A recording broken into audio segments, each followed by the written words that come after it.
Volevo comunicare che stiamo ritornando ora dal sopralluogo programmato per stamattina, insieme al commissario unico per l'emergenza siccità e idrica, dottor Dario Cartabellotta,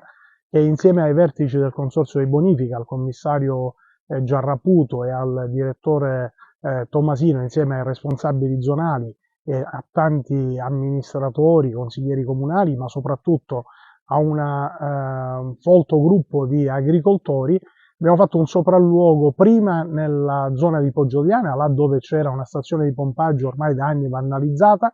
Ci siamo fermati lì per far prendere gli impegni che sono stati assunti di ripristinare delle motopompe in quella zona, sia nel lato destro che nel lato sinistro del fiume Verdura, là dove c'è ancora acqua, nonostante la siccità, dove scorre tanta acqua e va a finire a mare. È stato preso l'impegno dal commissario Cartabellotta, alle vertici del consorzio, che saranno noleggiate delle motopompe proprio per poter attingere dal suolo del fiume e pompare l'acqua per riempire laghetti collinari e le vasche di smistamento che saranno utili per poter irrigare nei prossimi mesi i nostri agrumeti, i nostri frutteti. Da lì ci siamo spostati poi alla centrale di San Carlo, Favara di Burgio, centrale che detiene l'Enel per la produzione di energia elettrica, e abbiamo fatto notare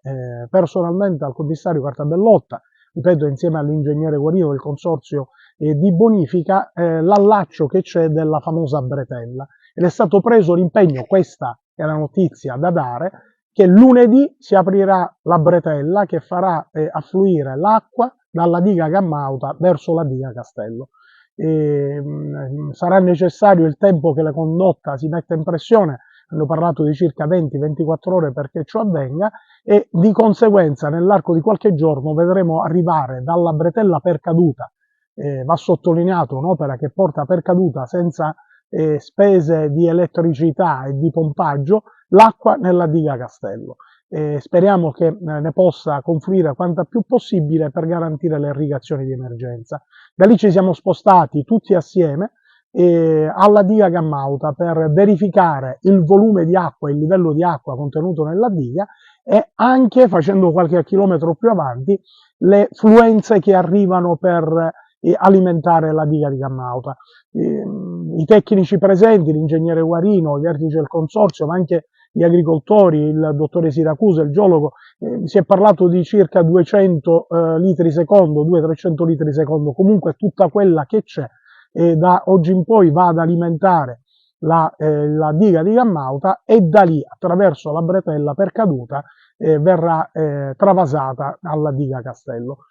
Questo per essere conseguenziali a quanto abbiamo richiesto come sindaci del comprensorio, a quanto è stato raccolto, e colgo l'occasione ancora una volta per ringraziarlo, da Sua Eccellenza il Prefetto, che immediatamente ha mandato una nota, e questa riunione di stamattina, questo sopralluogo di stamattina, gli impegni ulteriori presi stamattina sono anche conseguenza di questo intervento di Sua Eccellenza il Prefetto. Speriamo bene, speriamo soprattutto che il buon Dio ci mandi un po' di pioggia abbondante nelle prossime settimane, vista la scarsità delle piogge nel periodo autunnale e invernale che ormai abbiamo alle spalle, cosicché potremmo superare la stagione estiva garantendo le irrigazioni necessarie ai nostri agrumeti, ai nostri frutteti. Dopodiché sono stati riconfermati gli impegni a medio e lungo termine per poter affrontare in maniera seria, programmatica e con una visione il problema dell'approvvigionamento idrico per le nostre campagne.